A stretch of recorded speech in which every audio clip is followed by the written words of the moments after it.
The New York Jets draft class might be better than we anticipated.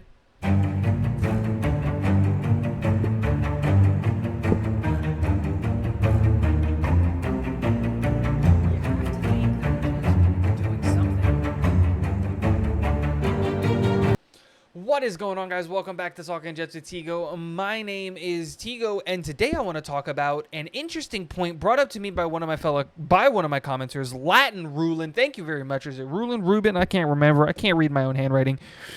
But you know who you are. I appreciate the comment, and I wanted to make a video on it because he was commenting on my draft recap video, and he left a very interesting comment that I thought deserved its own video because it's actually a very interesting way to look at it.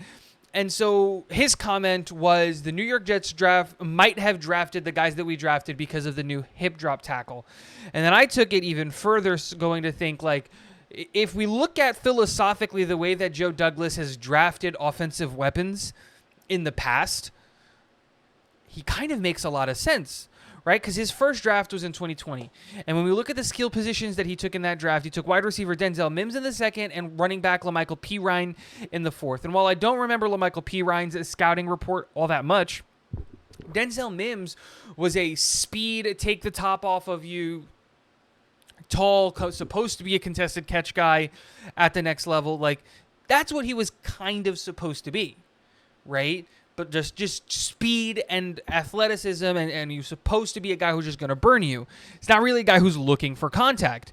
Go into 2021, you see Elijah Moore taken in the second round, Michael Carter taken in the fourth round, and we see, again, small, shifty wide receivers, small, shifty running back, both guys that are going to make you miss in the open field, not guys that are going to create yards after contact. Now, Michael Carter, his rookie year, and even in his second year a little bit, was a guy who wasn't going to be tackled after the first person, right?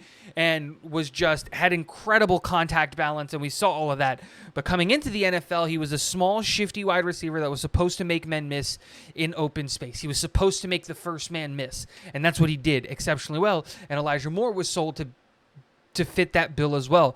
Keep it going in 2022. Garrett Wilson, shifty wide receiver, probably should live in the slot. If you want to see him really, really succeed, we should use him in a very similar way that they use CeeDee Lamb for the Dallas Cowboys. But again, he's a guy who's going to make you miss. He's not necessarily a guy who's going to yards after contact, right? That's not what he does. You want to get him the ball in open space, give him the ability to make a man miss, and he can be your yards after the catch guy.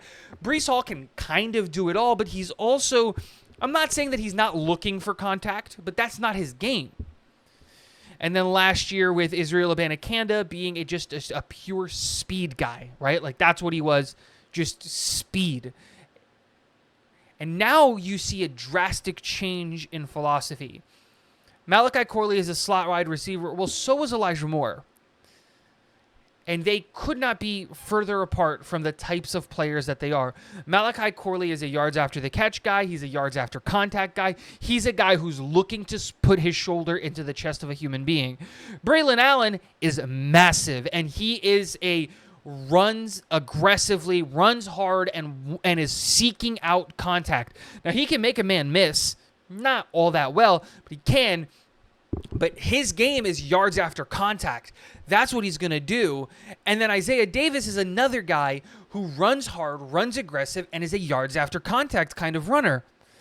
And when we take into consideration the new hip drop tackle ban, the new philosophy on the offensive line with gap power schemes and running seeming to be the way that we're going to be transitioning because of the players that we acquired in free agency and then in the draft, it's not hard to see that it might be Joe Douglas and Coach Saleh looking at this rule and saying, if they're going to make it impossible for us to tackle players, we're going to find guys that are impossible to tackle because they look for contact and they can lay the hammer down. So I decided to make a conversation about it. Let me know in the comment section below, what do you think? Do you think that this has any validity? Do you think that Latin Rubin makes sense in what he's saying? Or do you think that this is just a bunch of nonsense, us trying to justify a draft class or whatever's going on? I kind of fall in the middle of this in the sense of we needed a Breland Allen type running back anyway. The double dip is what's interesting to me. We needed a wide receiver, but the double dip in skill set with Malachi Corley and Breland Allen and Isaiah Davis, essentially triple dipping in similar yards after contact type of skill sets, really intrigues me. So let me know in the comment section below what you guys think. Thank you for stopping by. Before you ask, it's spelled Brazil with an S because it's written in Portuguese, not in English. That's why it's an S and not a Z. All right, I'm out. Go Jets.